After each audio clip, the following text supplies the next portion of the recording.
Assalamualaikum warahmatullahi wabarakatuh. Halo anak-anakku semua. Ini untuk pertama kalinya ya kita bertemu dalam pembelajaran kimia.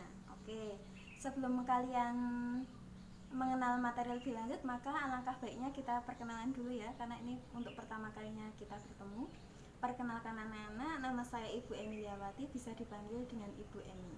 Oke, pada pembelajaran pertama kali ini di semester 1 tahun pelajaran 2020-2021 ini kita akan mempelajari mengenai hakikat ilmu kimia, metode ilmiah, peran ilmu kimia, serta keselamatan kerja di laboratorium. Anak-anak, tentu kita tidak asing mendengar istilah pupuk urea. Kimia itu sangat dekat sekali dengan kita, banyak sekali yang kita gunakan berhubungan dengan kimia. Oke, salah satunya tadi adalah pupuk ya. Kalau anak-anak mendengar pupuk urea, yang ada di pikiran anak-anak itu pupuk urea itu berarti pupuk buatan atau pupuk alami. Nah, tentu pupuk urea merupakan salah satu pupuk buatan. Nah, apakah pupuk urea atau yang berkaitan dengan kimia itu selalu bermanfaat?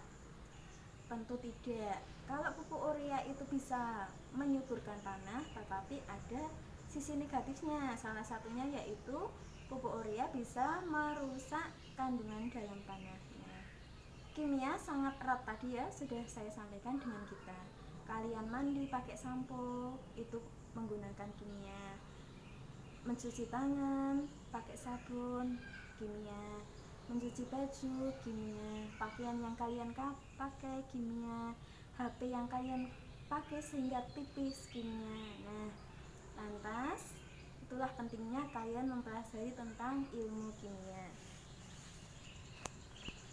Nah, ilmu kimia, anak-anak, ilmu kimia itu merupakan ilmu yang mempelajari tentang struktur dan sifat materi, kemudian perubahan materi,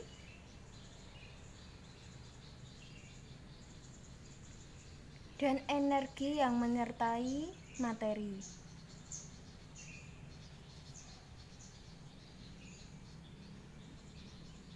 Nah, kita masuk ke sifat materi dulu.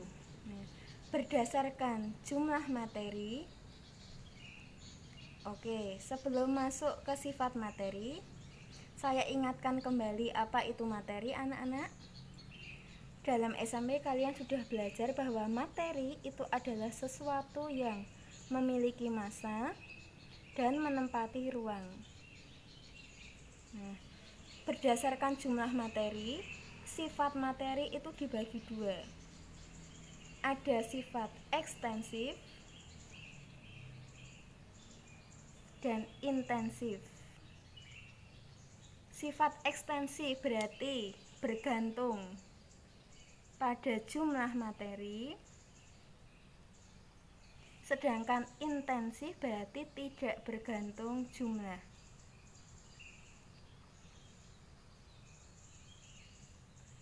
Sifat ekstensif contohnya yang bergantung jumlah itu berarti contohnya ada massa, volume, dan kalor. Sedangkan intensif tidak bergantung materi, berarti contohnya ada apa anak-anak? Warna, bau, seperti itu ya. Titik didih, kelarutan, nah seperti itu. Sedangkan berdasarkan perubahannya,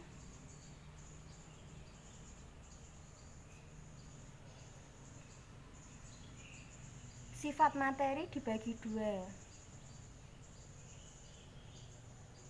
Ada sifat fisis dan sifat kimia. Apa itu sifat fisis? Sifat fisis itu sifat yang dapat diamati tanpa mengubah susunan.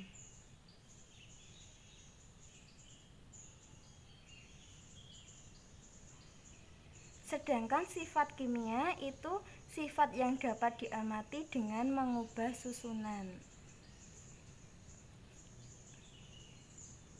Nah, sifat fisik contohnya apa? Misalnya di sini tanpa mengubah susunan, ada wujud, ada warna, ada bau, ada rasa. Sedangkan untuk sifat kimia itu bisa diamati dengan mengubah susunan, contohnya ada perkaratan, pembakaran, dan ada pembusukan.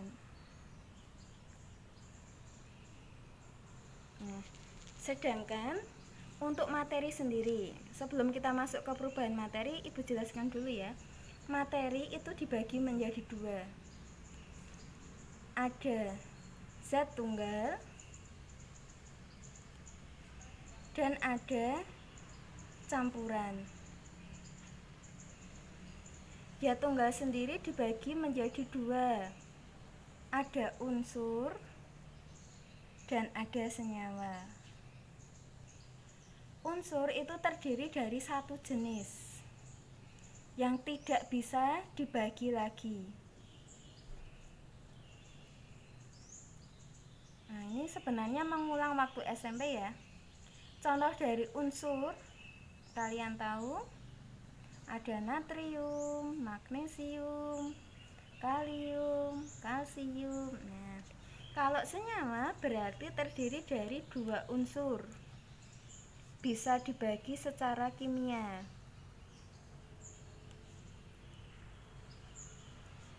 Nah, contoh dari senyawa di sini ada yang sangat erat kita ya, NaCl, H2O, MgOH2 kali, ini untuk antasida. Nah, kalau senyawa karena tadi terbentuk dari dua unsur, pada senyawa itu sifat dari senyawa itu berbeda dengan penyusunnya.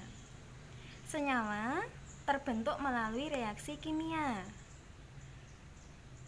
Sedangkan komponen penyusun pada senyawa itu selalu tetap.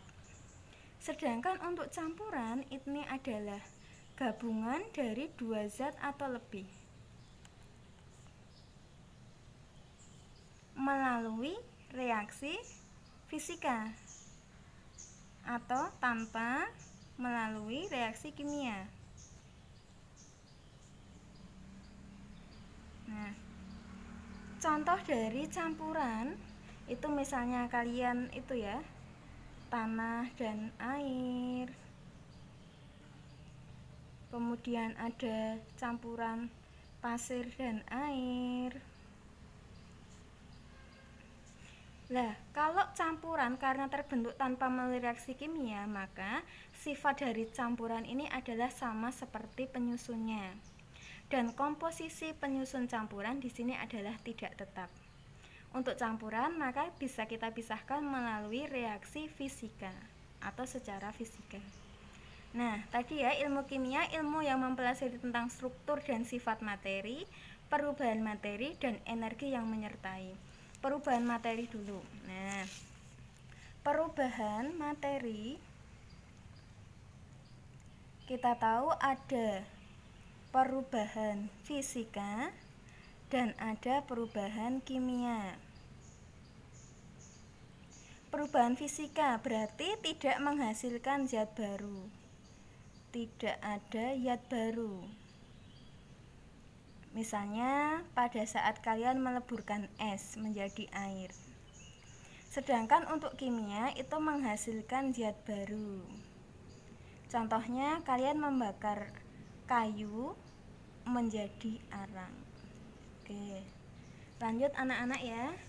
Peran ilmu kimia.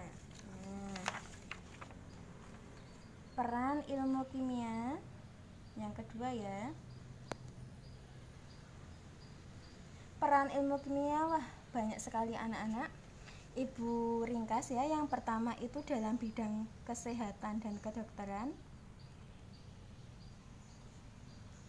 Kemudian dalam bidang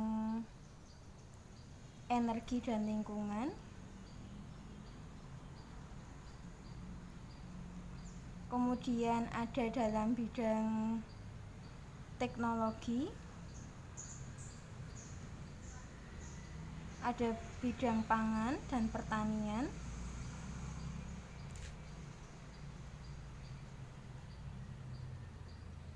kemudian ada bidang dalam hukum, dan masalah sosial, penanganan hukum dan masalah sosial.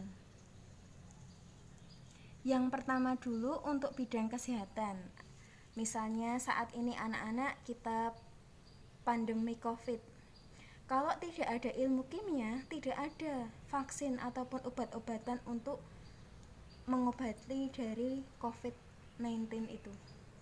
Sedangkan yang sederhana saja, ketika kalian sakit asam lambung atau MAH, dikarenakan kondisinya asam naik, maka dinetralkan dengan MgOH 2 kali atau obat MAH, bisa menurunkan kadar asamnya.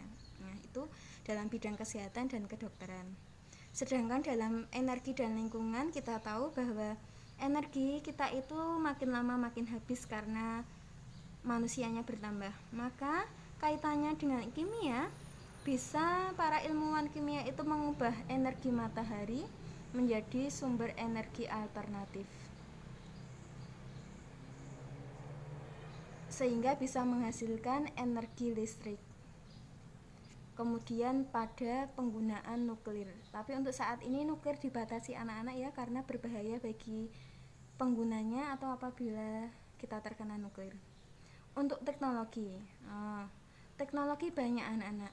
Kalau kalian dulu HP itu sangat tebal, sekarang kita temui bahwa HP itu tipis. Nah, itu merupakan dalam bidang teknologi. Demikian juga televisi ya, dulu itu kan tebal, sekarang pesawat TV-nya itu bisa tipis dan slim ya. Untuk yang terbaru ini yaitu penemuan MRI. MRI itu merupakan superkonduktor untuk memindai struktur otak. Ini yang terbaru saat ini. Sedangkan untuk pangan dan pertanian banyak sekali pemanfaatnya dalam pupuk. Terus kalian bisa menemukan mangga jenis baru, hasil perkawinan antara mangga A dengan mangga B sehingga diperoleh bibit unggul mangga C, seperti itu ya. Kemudian penemuan pestisida seperti itu. Kalian menemukan jenis beras yang sangat enak, itu juga kaitannya dengan para ilmuwan kimia. Kemudian yang terakhir untuk masalah hukum dan masalah sosial. Anak-anak, kalau kalian melihat di TV, bagaimanakah cara seorang polisi atau intel itu bisa menemukan si pemakai narkoba. Nah, untuk kalian ketahui kan biasanya orang pemakai narkoba itu akan dites menggunakan alat uji khusus. Nah, seperti stick atau pita. Nah, dari pita atau stick itu maka akan diketahui uji positif kalau berwarna biru, seperti itu. Nah, itu juga salah satunya karena berkat ilmu kimia. Kalau tidak ada ya tidak bisa. Selanjutnya kita akan belajar mengenai metode ilmiah. Metode itu kan berarti cara. Ilmiah berarti secara ilmiah. Jadi metode ilmiah itu merupakan langkah sistematis untuk menyelesaikan suatu permasalahan.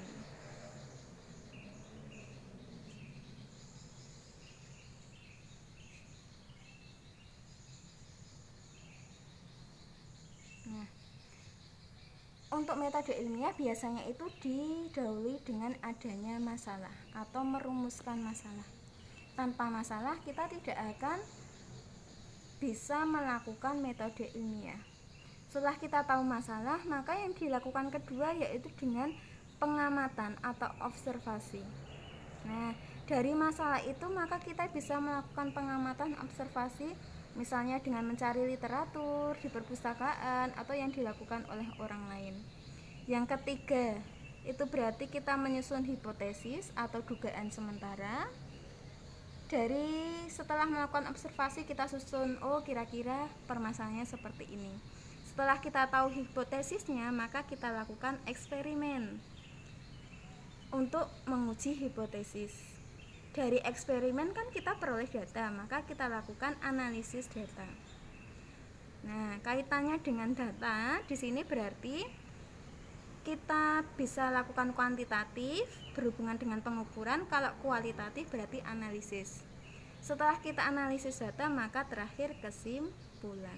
Kita tarik kesimpulan.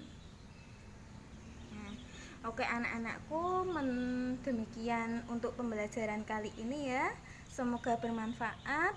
Untuk pertemuan berikutnya silahkan kalian pelajari dulu mengenai keselamatan kerja dan di laboratorium. Sekian, wassalamualaikum warahmatullahi wabarakatuh.